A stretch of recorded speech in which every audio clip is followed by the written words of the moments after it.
ማርያምን በሉ ጥሯት በሞት ያፈርሰውን ማርያም ከጭንቅ ታገላግላችሁ በሕይወታችን ትድረስልን።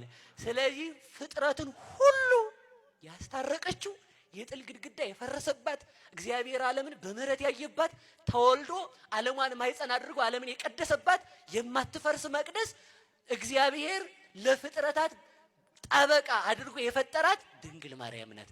ድንግል ማርያምን የማያመሰግን ፍጡር አይደለም። ማስረጃችን እሱ ነው። እሷን የሰጠን እግዚአብሔር የተመሰገነ ይሁን። ፍጥረት ማን ለማመስገን ተፈጠረ? በሉ እንጂ ማርያምን በሉ። ማንን ለማመስገን? ብር የሰጠ ሰውዬ እግዚአብሔር ይስጥልኝ ትላለህ አትልም?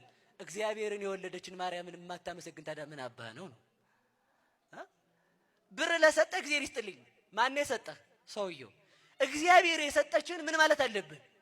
ማመስገን አለብን። ለዚህ ነው ቅዱስ ጳውሎስ ጢሞቴዎስ ምን ይላል መሰላችሁ? ለጢሞቴዎስ ሲመክረው በመጨረሻው ዘመን ትዕቢተኛ ትውልድ፣ ምስጋና የሌለው በትዕቢት የተነፋ የታጀረ ትውልድ ይመጣል አለ።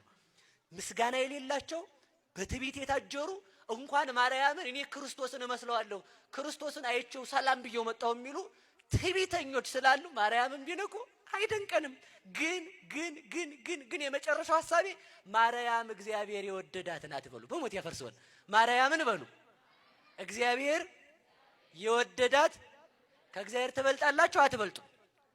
አውጡ። የማትበልጡ ሰዎች የማትበልጡ ብቻ ከእግዚአብሔር ትበልጣላችሁ አትበልጡ? እግዚአብሔር ማንን ወዷል? ማርያምን በሉ እንጂ። እግዚአብሔርን የሳበ ውበት ካልሳበ ወዳጅ አንተ አለቃ ሳጥና የለ ማለት። ለምን? እግዚአብሔርን የሳበው የማን ውበት ነው? በሉ ንገሩኝ።